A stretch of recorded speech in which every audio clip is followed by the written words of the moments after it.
तो अब आपको बताते हैं कि इस पूरे विश्व में, इस पूरी पृथ्वी के ऊपर अगर कोई भी ये कहता है कि मैं कल की अवतार हूं, और कोई भी ये मानता है उनको मानने वाला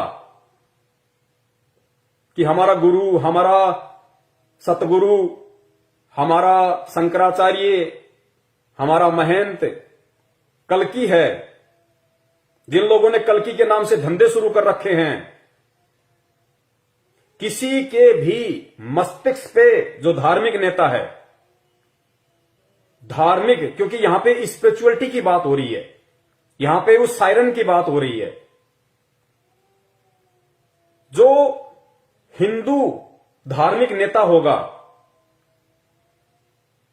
जो गुरु होगा, जिसके विषय में कहा जाता है कि वो कल्कि है, वो जन्म ले चुका है, कोई कहता है वो प्रकट हो चुका है, कोई कहता है वो अपना काम भी शुरू कर चुका है, उसकी सबसे पहली पहचान आप रूपा आनंद जी कह लीजिए, वैसे भविष्यवाणी तो नास्त्रेदमस जी की है, इन्होंने कॉपी की है, इनको नहीं पता था इन बातों का। तो उसकी पहचान इन्होंने बताई कि जो आंखों की दोनों बोहें हैं उनके मध्य वी का निशान होगा, अर्ध चंद्रमा का निशान होगा। तो अब वीडियो आगे जो बनने जा रहा है, अब यहां से मुझे सारे प्रमाण आप लोगों को दिखाने पड़ेंगे। मैं बहुत सारे लोगों का नाम बताऊंगा, लेकिन फिट किसके ऊपर बैठेगा ये आपने डिसाइड करना है। तो इस पूरी पृथ्वी पे, इस पूरे ब्रह्मांड में, खाली पृथ्वी नहीं, इस पूरे ब्रह्मांड में आध्यात्मिक क्षेत्र में यदि कोई संत है, महात्मा है, और जिसके विषय में, जिसको टारगेट करके नास्त्रेदमस जी ने बरसों पहले भविष्यवाणी की थी कि वो जो हिंदू सायरन, हिंदू संत होगा, जिसका पूरे विश्व पे एक छत्र राज होगा, जिसको पूरी दुनिया पूजेगी, और जो पूजने के लायक है, जिसका एक झंडा होगा, जिसकी एक भाषा होगी, बड़े बड़े राष्ट्रों के राष्ट्र अध्यक्ष यानी प्रधानमंत्री, राष्ट्रपति अपने राजकाज की शुरुआत उससे सलाह लेके किया करेंगे, यानी वो उन सब का धार्मिक गुरु होगा। उसके दोनों बाहों के बीच में वी का निशान होगा, अर्ध चंद्र बिंदु, अर्ध चंद्र आधा चंद्रमा की तरह होगा। और इस पूरे विश्व में अगर ये पहचान किसी आध्यात्मिक संत, महंत या गुरु के ऊपर फिट बैठती है, पूरे विश्व में वो केवल एक ही महापुरुष है। उस महापुरुष का वो पवित्र नाम लेने से पहले, उस महापुरुष का वो पवित्र नाम लेने से पहले, क्योंकि बाइबल में एक जगह जिक्र आता है कि यहूदी लोग अपने परमेश्वर का नाम लेने से पहले जब वो बाइबल को पढ़ा करते थे, तो बाइबल में उस महापुरुष का, उस परमेश्वर का, जिसे भी वो कहते हैं या जानते हैं, मानते हैं, उनका नाम लेने से पहले वो लोग नहाया करते थे, स्नान किया करते थे कि हमारे खुदा का इतना नाम पवित्र है, इतना पाक है कि बगैर नहाए हम उसका नाम नहीं लेते थे। तो पुण्यात्माओं, जो पूरे विश्व की काया पलटेगा, विनाश के समय में उन आत्माओं को बचाएगा अपनी पावर से, जो प्राकृतिक आपदाओं को रोकने में समर्थ है, यूं हाथ कर देगा, अगर गिरता हुआ ग्लेशियर होगा वहीं टिक जाएगा, यूं हाथ कर देगा, सूरज अपनी जगह स्टेबल हो जाएगा। वो परम शक्ति है इस भारत देश की पवित्र भूमि पे। उस परम शक्ति का नाम लेने से पहले जितने भी आत्माएं उस परम सत्ता के संपर्क में हैं, मैं उन सभी से निवेदन करूंगा कि हम 2 मिनट के लिए उस वर्तमान के कल्कि अवतार, उस सुप्रीम, उस सायरन धार्मिक नेता, उस गॉड परमेश्वर अल्लाह का वो पाक पवित्र नाम सोशल मीडिया के माध्यम से, इस इंटरनेट के माध्यम से देश दुनिया तक पहुंचाने के लिए, लोगों को बताने से पहले 2 मिनट के लिए हम उनके चरणों की वंदना करेंगे। हम मानसिक उनके चरणों की सेवा करेंगे। उनके चरणों के ऊपर मानसिक क्रिया से स्वच्छ जल डालकर नीचे एक स्वच्छ पात्र रखकर फिर हम उनके मानसिक क्रिया से उस चरणा अमृत का पान करेंगे। उसके बाद हम उस महापुरुष का नाम इस जुबान से पूरे देश और दुनिया को आज इस लाइव शंका समाधान के माध्यम से बताएंगे।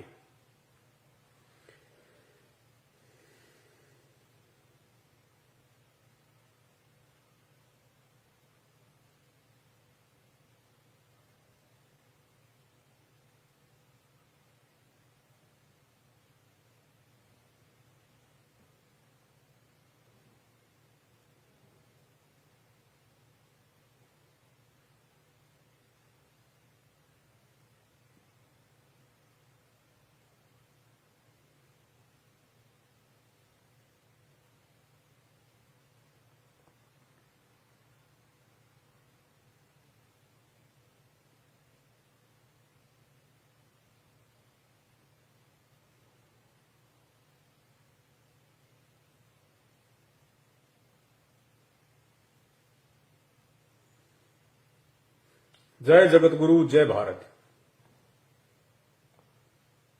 तो पुण्यात्माओं, मेरे भाई और बहनों, आज का ये लाइव प्रोग्राम देखने वाले आप सभी मेरे मित्रों, मैंने पहले कहा था श्री रामचंद्र जी त्रेता युग में आए थे तो कोई जानवर बन के नहीं आए थे, इंसान के रूप में आए थे, सर पे सींग लगा के नहीं आए थे। लेकिन उस समय वो विष्णु जी थे, विष्णु जी के अवतार थे। लेकिन इतिहास उठा के देख लो, क्या त्रेता युग में जिस समय वे धरती पे मौजूद थे, क्या किसी ने उनको भगवान विष्णु का अवतार माना? क्या किसी ने उनको भगवान की दृष्टि से देखा? किसी ने नहीं देखा। लोगों ने उनके साथ में वैर भाव किया। खुद उन्हीं के परिवार की उनकी एक सौतेली मां ने अपने पुत्र भरत को राजगद्दी प्राप्त करवाने के लिए उनको 14 वर्ष का या 12 वर्ष का जो भी था, उनको वनवास दिलवा दिया, जंगल में भटकने के लिए मजबूर कर दिया। क्या खुद उनका परिवार, क्या खुद उनकी सौतेली मां उनको भगवान मान पाई? ये इस बात का सबूत है, प्रमाण है कि खुद उनके घर वाले ही उन्हें भगवान नहीं मानते थे। रावण अगर उन्हें परमात्मा मानता, भगवान मानता, विष्णु का अवतार मानता, तो रावण को यह भी पता होना चाहिए था कि भगवान विष्णु की पत्नी उसकी मां के समान है। लेकिन उस दुरात्मा ने श्री रामचंद्र जी को विष्णु भगवान का अवतार नहीं माना और सीता जी का अपहरण किया। अयोध्या वासियों ने केवल एक अच्छा राजा माना, भगवान नहीं माना। द्वापर युग में आ जाइए, श्री कृष्ण जी, क्या जिस समय वो धरती पे 200 वर्ष तक रहे, क्या किसी ने उनको भगवान माना? क्या किसी ने उनको विष्णु माना? क्या किसी ने उनको विष्णु का अवतार माना? जरासीन, काल्यावन, पूतना, पता नहीं कितने नाम आपको अच्छे से पता होगा। सबने उनके साथ में वैर भाव किया, लड़ाइयां की। खुद का मामा दुश्मन हो गया। क्या खुद का परिवार उन्हें परमात्मा मानता था, विष्णु का अवतार मानता था? नहीं माना। लेकिन आज इतने वर्ष बीत जाने के बाद घर घर में उनकी पत्थर की मूर्तियां बना के उनको पूजा जाता है। उनसे कुछ मांगने की दृष्टि से अगरबत्तियां जलाई जाती हैं, अरदास की जाती है, मन्नतें मांगी जाती है। लेकिन क्या आज वो आपकी मन्नतें पूरी कर देंगे? क्या मूर्ति आपकी मन्नतें पूरी कर देंगी? 21वीं सदी के इंसान हो, शिक्षित हो, टेक्नोलॉजी है, विचार करो। अगर आपके पेट में दर्द है, आपको हॉस्पिटल याद आएगी। हॉस्पिटल में आप गए, वहां पे डॉक्टर साहब बैठे हुए हैं, आपने डॉक्टर को जाके अपनी तकलीफ बताई, डॉक्टर ने स्टेथोस्कोप निकाला, आपको चेक किया, आपकी समस्या को जाना, पहचाना, समस्या के अकॉर्डिंग फिर आपका इलाज किया, आपको मेडिसिन दी, तो आपको लाभ हुआ। तो जिस समय त्रेता में भगवान राम थे, द्वापर में भगवान श्री कृष्ण जी मौजूद थे, शरीर में थे, उस समय यदि उन्हें कोई भगवान मानता, उन्हें विष्णु का अवतार मानता और उस दृष्टि से उनके साथ में व्यवहार करता, तो अवश्य वो उस समय उस व्यक्ति की हेल्प करते, मदद करते, सहायता करते। लेकिन आज इतने वर्ष बीतने के बाद फिर यदि वो व्यक्ति फिर किसी दिन हॉस्पिटल जाता है, उसको कोई और समस्या हो जाती है, फिर वही व्यक्ति दोबारा से हॉस्पिटल जाता है, यह सोचकर कि डॉक्टर साहब मिलेंगे और पिछली बार की तरह मेरा इलाज करेंगे, मुझे राहत प्रदान करेंगे। और अब की बार जब वो हॉस्पिटल जाता है तो मालूम पड़ता है कि डॉक्टर साहब का तो निधन हो गया, और उसी हॉस्पिटल में डॉक्टर साहब की संगमरमर की एक 6 फुट की गले में स्टेथोस्कोप लटका हुआ बहुत अच्छी एक मूर्ति बना रखी है। अब वो व्यक्ति क्या उस पत्थर की मूर्ति को अपने पेट की पीड़ा बता सकता है? क्या वो पत्थर की मूर्ति स्टेथोस्कोप उठा के उसकी रगों पे रख के क्या वो उस दर्द को जान के उस व्यक्ति का इलाज कर सकती है? आप कहोगे नहीं, संभव ही नहीं है, पत्थर की मूर्ति कहां से इलाज कर देगी। वो तो जब मौजूद थे डॉक्टर साहब तो खुद वो चेक करते, देखते, जानते, पहचानते, फिर उसको कोई मेडिसिन देते, तो उस व्यक्ति को लाभ होना था। अब इस डॉक्टर साहब की पत्थर की मूर्ति के आगे चाहे अगरबत्ती करो, चाहे दंडवत करो, चाहे हाथ जोड़ो, चाहे कितना ही सुबह से शाम तक बोलते रहो, चीखते रहो, चिल्लाते रहो, वो डॉक्टर वो पत्थर की मूर्ति के कान ना तुम्हारी आवाज को सुन सकते हैं और उस पत्थर की मूर्ति की आंखें ना तुम्हारे दर्द को देख सकती है। तो इलाज कैसे होगा? यही स्थिति वर्तमान में श्री कृष्ण और श्री रामचंद्र जी की मूर्ति बना के, भगवान मान के जो पूजा जा रहा है, आप कंपेयर कर लीजिए। ये शिक्षा आपको परमेश्वर ने इसीलिए दी है कि आप समझें, आंखें खोलें। मानव शरीर केवल परमात्मा प्राप्ति के लिए मिलता है, भक्ति करने के लिए मिलता है, आडंबर और पाखंड के लिए नहीं मिलता है। तो आज वो पत्थर की मूर्तियां हमें कदापि लाभ नहीं दे सकती। तो कहने का मतलब है, आज आपको जिस सुप्रीम का नाम बताया जा रहा है, जिस अवतारी शक्ति के विषय में बताया जा रहा है, अगर आप समझदार हो, 21वीं सदी के सभ्य इंसान हो और वास्तव में यदि आपको लाभ लेना है, तो वो परम शक्ति आज इस पृथ्वी पे ठीक उसी प्रकार मानव शरीर में प्रकट है, मानव शरीर में विद्यमान है। जिस प्रकार त्रेता में श्री रामचंद्र जी थे, द्वापर में श्री कृष्ण चंद्र जी थे। तो लाभ लेना है तो उनके विषय में जान के, बहुत अच्छे से पहचान के और विचार करके, मनन करके, मंथन करके निष्कर्ष निकालना वीडियो एंड तक देख के, क्योंकि अभी शुरुआत है, अभी केवल भूमिका बनी है। उस महान शक्ति का आपको नाम बताया जाएगा और नाम बताने के बाद में फिर इन भविष्य वक्ताओं की भविष्यवाणियों के आधार से आपको पहचान करवाई जाएगी। क्योंकि भगवान जब भी पृथ्वी पे आता है, या भगवान जब जब पृथ्वी पे आया है, भगवान ने जब जब अधर्म का नाश करने के लिए, सत्य की सत्ता स्थापित करने के लिए, दुनिया में सुख और शांति पैदा करने के लिए अगर यहां पे उनका अवतरण हुआ है, वो प्रकट हुए हैं, तो सुअर बन के प्रकट नहीं हुए, गधे बन के प्रकट नहीं हुए, राक्षसों की तरह सींग लगा के नहीं आए, वे एक जनसाधारण के परिवार में आए हैं। दशरथ के घर में रामचंद्र जी आए,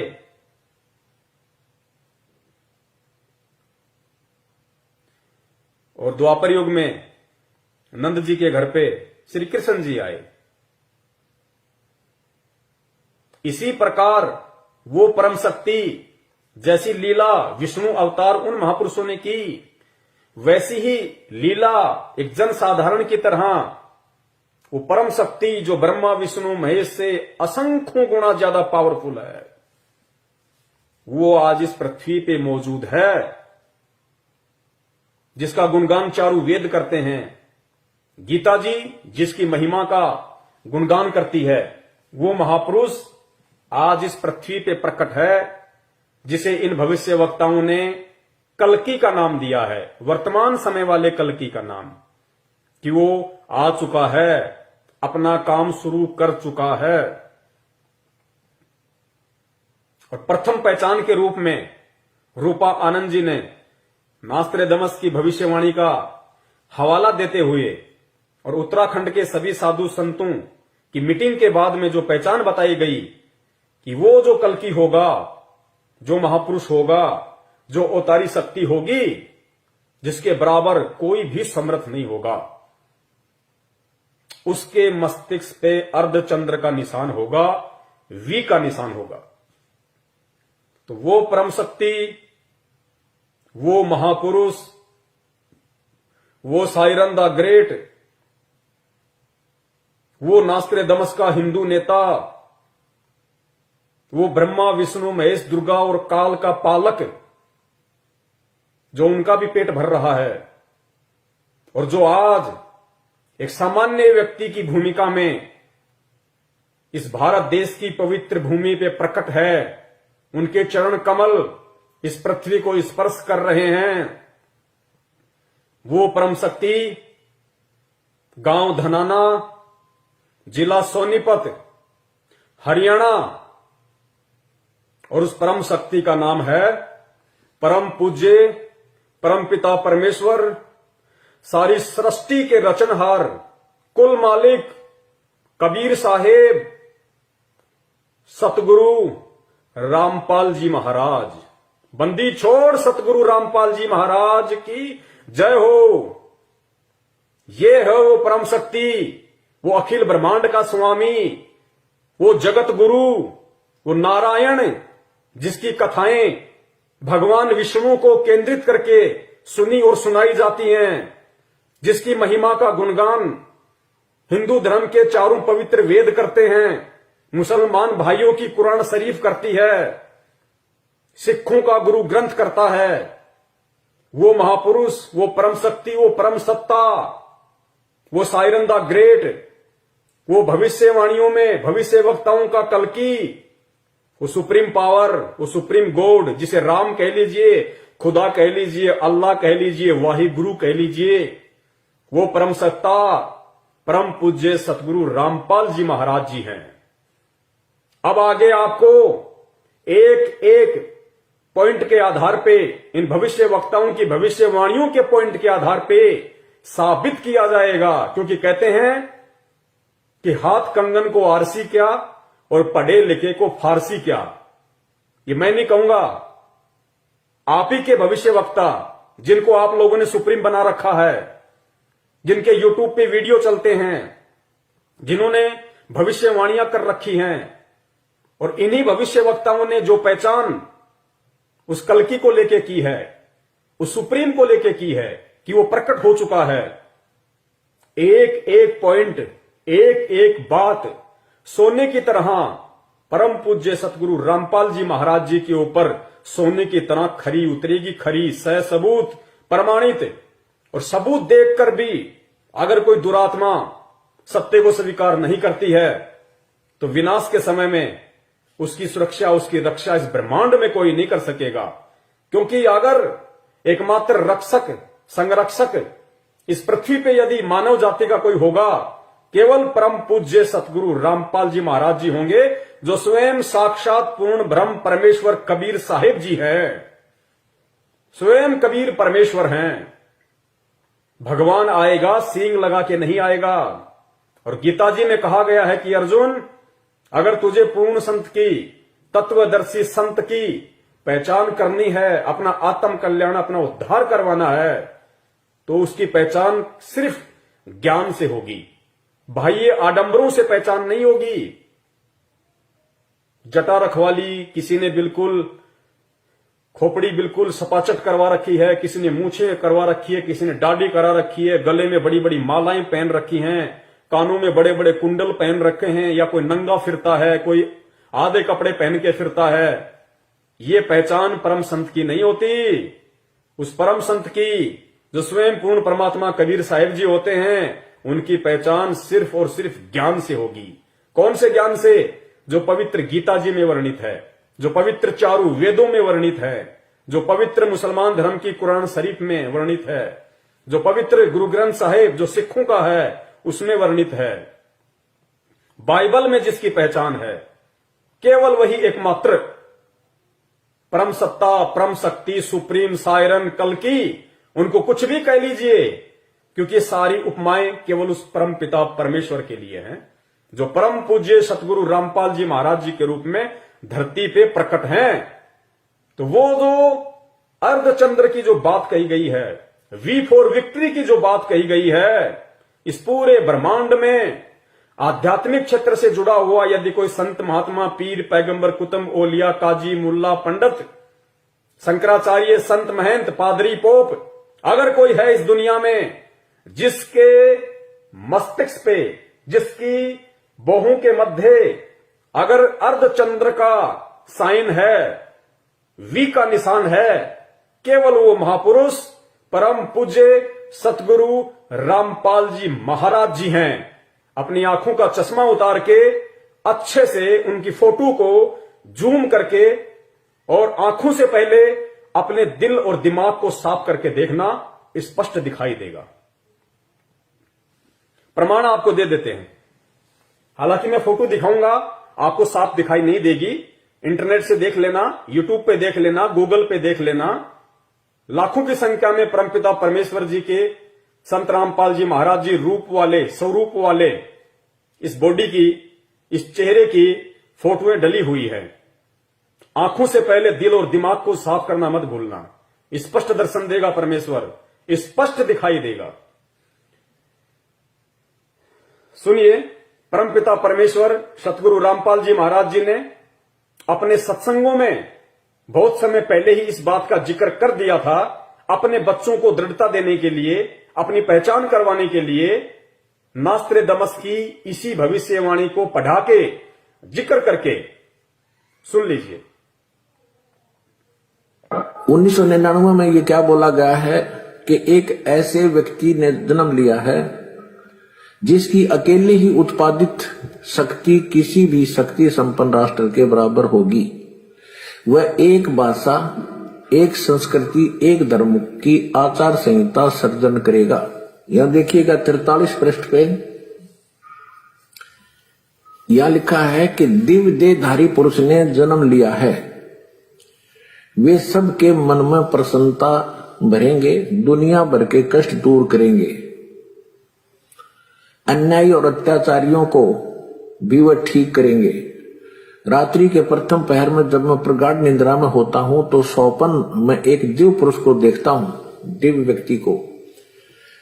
किसी जलाशय के निकट बैठे हुए इस योगी के मस्तक में दोनों भावों के जहां मिलती हैं तो उसमें अर्ध चंद्रमा के दर्श होते हैं। उसके बाल सफेद हैं, सुबर वेशभूषा है, यानी साधारण सुंदर, वर्ण गौर है, गोरा कलर है, तथा पैरों में चर्म विहीन पाहन यानी पादुकाएं हैं। बिना चमड़े की जूतियां पहनता है।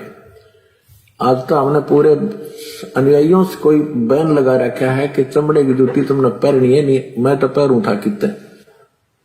देखिए, परमपिता परमेश्वर जी ने, जो दुनिया का सायरन है, दुनिया की नजरों में कल्कि है, महापुरुष है, उन्होंने अपने बच्चों को सत्संग के माध्यम से काफी वर्ष पहले ये संकेत कर दिया था, इशारा कर दिया था, नास्त्रेदमस जी की भविष्यवाणी का जिक्र करते हुए।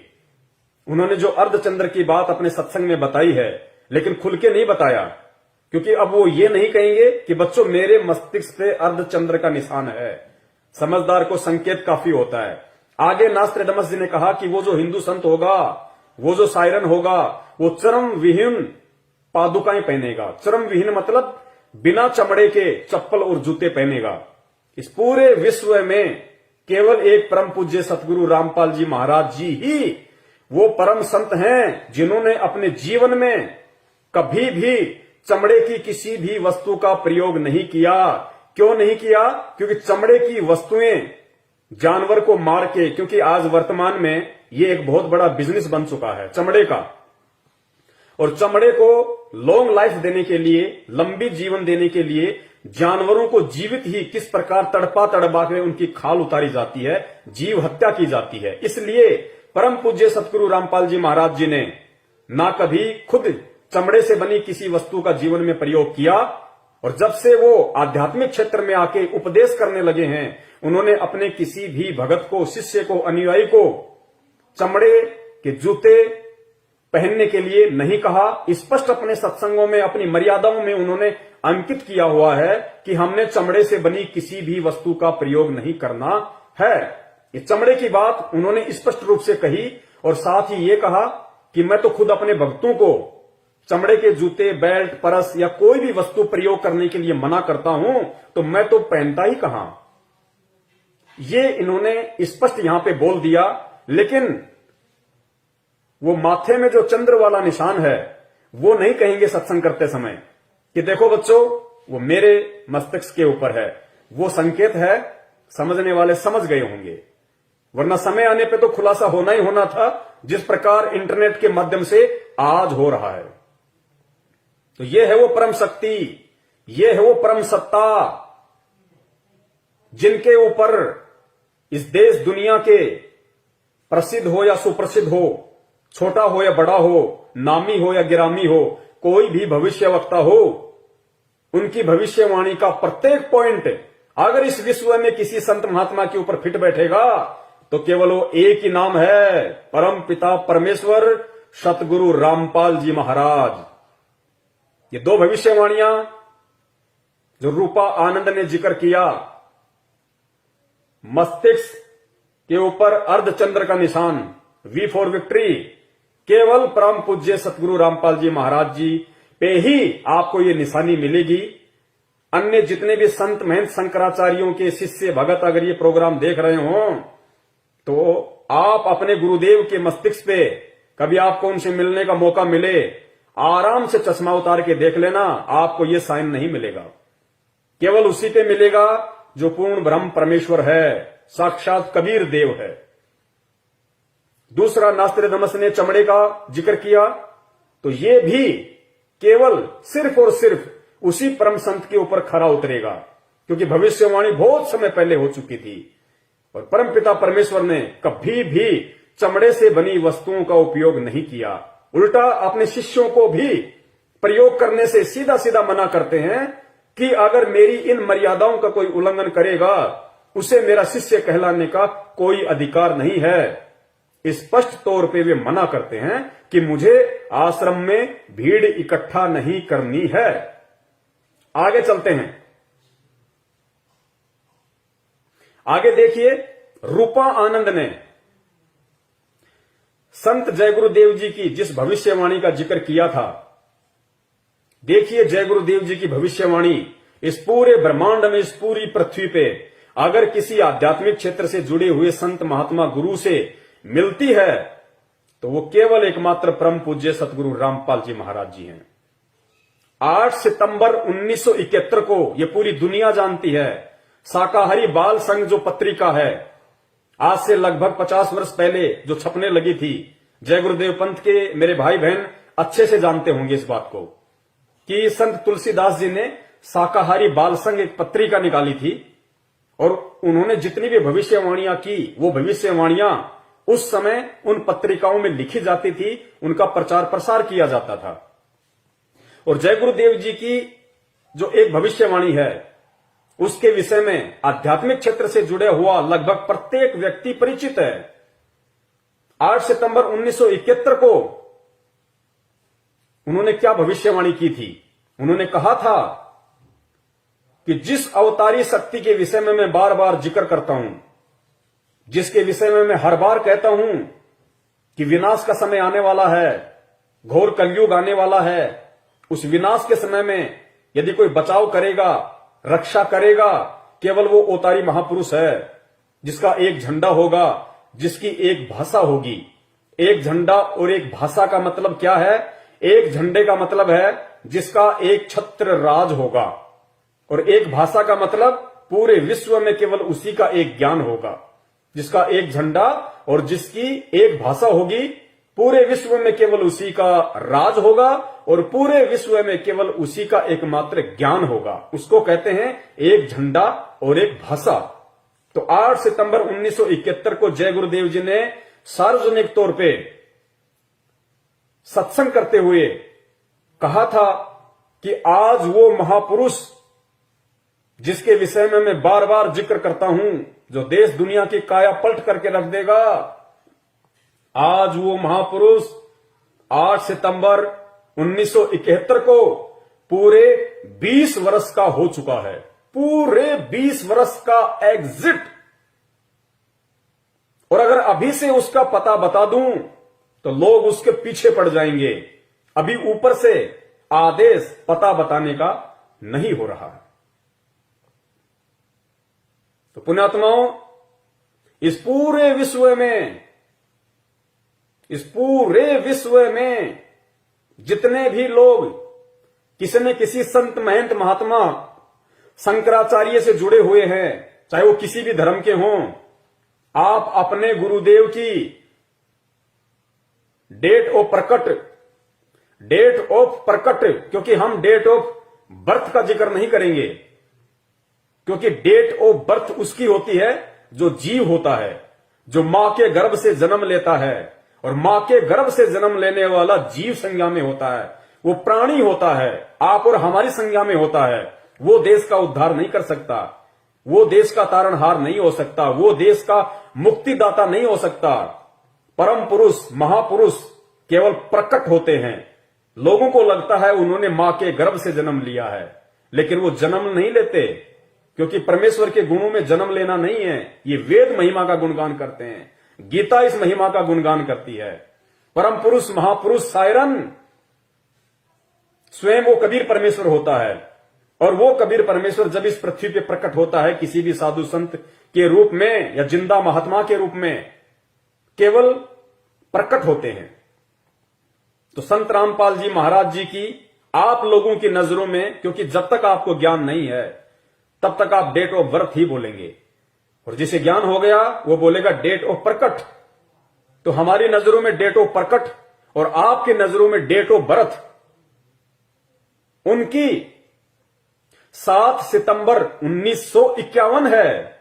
7 सितंबर 1951, जिसके विषय में जय गुरुदेव पंथ के संत तुलसीदास जी ने डंके की चोट पे पूरी देश दुनिया के सामने खुले तौर पे जो सत्संग करते थे, उन्होंने कहा था कि वो परम पुरुष, क्योंकि जय गुरुदेव जी एक संत थे, आध्यात्मिक क्षेत्र से जुड़े हुए थे, पूर्व जन्म की भक्ति उनके पास में थी, और परमात्मा ने पृथ्वी पे आने के बाद अपनी उपस्थिति दर्ज करवानी थी।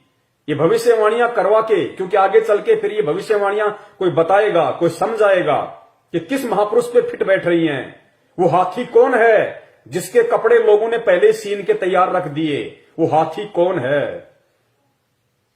सो संत जय गुरुदेव की जो भविष्यवाणी है, जो ये कपड़ा है, केवल हाथी पर ही फिट बैठेगा, गधे पे या झोटे पे अगर कोई फिट बैठाने की कोशिश करेगा तो नहीं बैठेगी, मजाक बनवाएगा अपना आने वाले इतिहास में। तो 8 सितंबर 1971 को जय गुरुदेव जी ने कहा था कि वो महापुरुष, वो अवतारी महापुरुष जो पृथ्वी पे प्रकट हो चुका है, वो आज पूरे 20 वर्ष का हो चुका है। तो 8 सितंबर 1971 को यदि कोई 20 वर्ष का हुआ था आध्यात्मिक क्षेत्र से जुड़ा हुआ व्यक्ति, वो केवल परम पूज्य सतगुरु रामपाल जी महाराज हैं। आप उनकी डेट ऑफ बर्थ निकाल के देख सकते हैं, गूगल पे मंगवा सकते हैं, पैन कार्ड, आधार कार्ड, लाइसेंस, कुछ भी। उनकी डेट ऑफ बर्थ उस समय पूरी 20 वर्ष की हो चुकी थी। तो संत जय गुरुदेव जी की भविष्यवाणी अगर इस विश्व में किसी संत महात्मा पे फिट बैठती है, वो केवल परम पूज्य सतगुरु रामपाल जी महाराज जी हैं, अन्य कोई नहीं है। चाहे कितनी ही कोशिश क्यों ना कर लो, फर्जी बनवा नहीं सकते, क्योंकि पूरी दुनिया के सामने है। अब कोई पलट नहीं सकता, क्योंकि सबके डेट ऑफ बर्थ पूरी दुनिया के सामने है। इसलिए जो समझदार व्यक्ति होगा, जो बुद्धिमान व्यक्ति होगा, जो परमात्मा प्रेमी आत्मा होगी, उसको ये सारे प्रमाण और किस व्यक्ति पे फिट बैठ रहे हैं उसको स्वीकार करने चाहिए, स्वीकार कर लेने चाहिए और अपना आत्म कल्याण उस महापुरुष की शरण में आके करवा लेना चाहिए। अब सुनिए परम पूज्य सतगुरु रामपाल जी महाराज जी का एक छोटा सा सत्संग, जिसमें उन्होंने जय गुरुदेव पंथ के संत तुलसीदास जी की उस भविष्यवाणी को उन्हीं की शाकाहारी पत्रिका से पढ़ के बनाया, सुनाया है। सुनिए।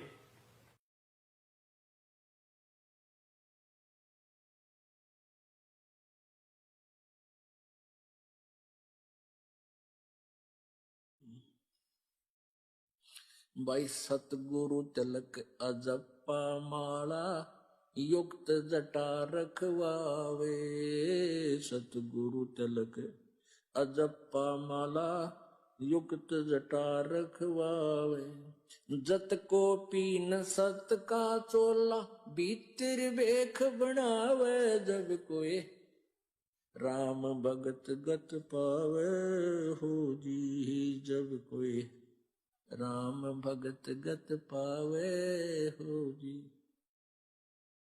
भाई लोक लाज मर्याद जगत की तरण जो तोड़े बगावे। लोक लाज मर्याद जगत की।